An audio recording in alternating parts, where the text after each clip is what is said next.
Hello, folks. Welcome back to Chris Wyatt Reports. I don't know if you noticed, but on June 30th, when President Cyril Ramaphosa announced his cabinet for South Africa for the government of national unity, the economic freedom fighters took to social media to express their alarm and discontent. And in it, they said that they would undermine this government of national unity. Really? They're going to undermine the government of national unity. Well, is this treason? Is it treasonous behavior? Is it simply hyperbole or politically charged language? Well, although the EFF has fallen to the pits of irrelevance in South Africa's parliament with just under 10% of the electorate when they thought they were going to rise to be the second largest party in South Africa, things didn't go well for them. They do remain a party that should be paid attention to. They are dangerous, as we've seen when they sent their red-shirted SA Sturmabteilung like thugs out to attack clicks locations back in 2020. Remember that? Remember that? 43 clicks locations, including one that was petrol bombed by EFF members. And no criminal charges ever prosecuted or pursued for these clowns. But the parties that formed the government of national unity welcomed the announcement of a cabinet, as did much of South Africa. Now, many are not pleased with the selections, but people were relatively satisfied that South Africa is beginning to move forward now.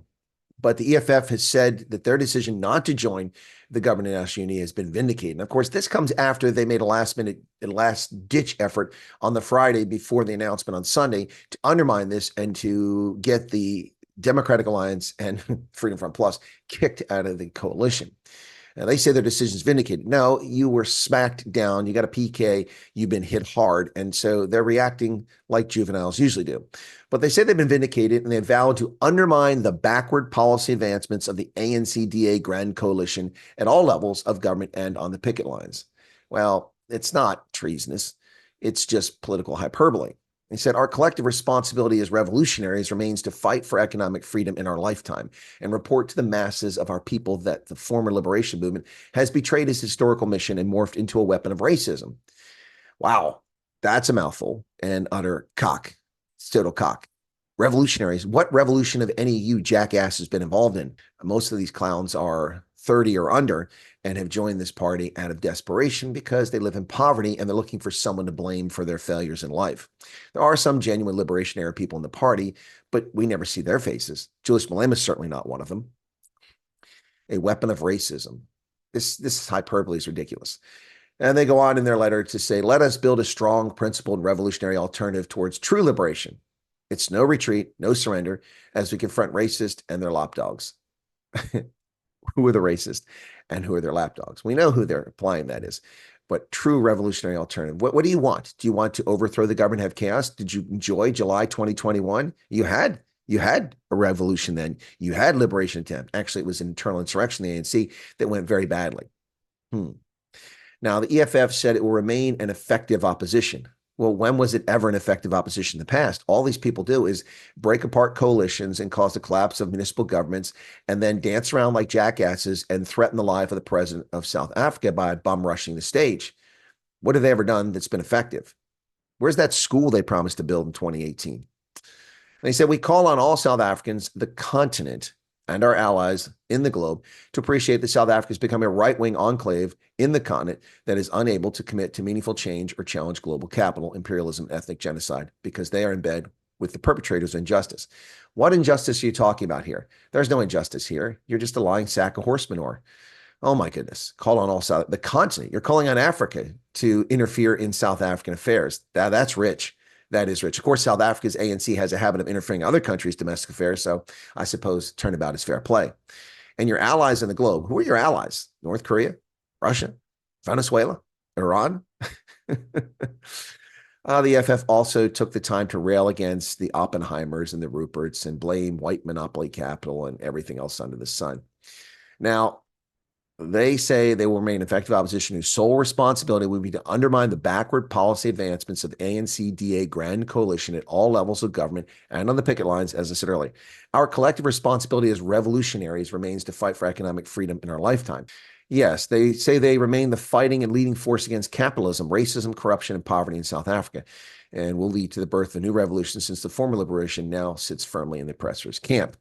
Well, Why are you leading anything against capitalism? It's the most successful form of human interaction, which has lifted billions of people out of poverty and improved the standard of living and extended our lifespans and improved the quality of life for billions of people. So any moron that rails against capitalism really can't be taken seriously. They claim they're against racism, but they're among the biggest proponents of racist words, racist speech, and racism, they themselves. Race hustling, the EFF. And they're against corruption. Really? Please do tell us about when the life savings of the go-go's who were robbed, the black go-go's who were Venda from the Venda Savings Bank. Tell us about that. Tell us about that.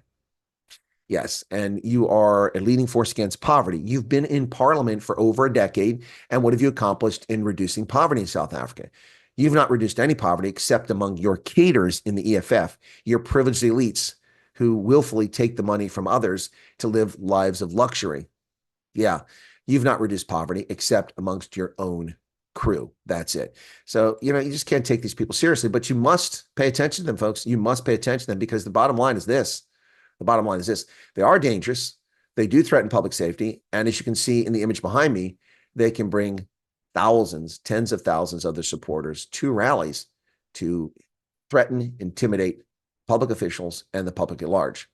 Now, this is unfortunate because the vast majority of people in the sea behind me are just uninformed, poorly educated rubes who are being misled by a cabal of privileged elite, whiny little babies who do what they do simply for attention and for money. Self-aggrandizement, self-enrichment, and craving political power. That is what the EFF is all about. They're not serving any people. When have they done anything to help anybody? Please, occasionally, oh, they helped me get a bursary. Really? One student. No, that's not really what's going on here.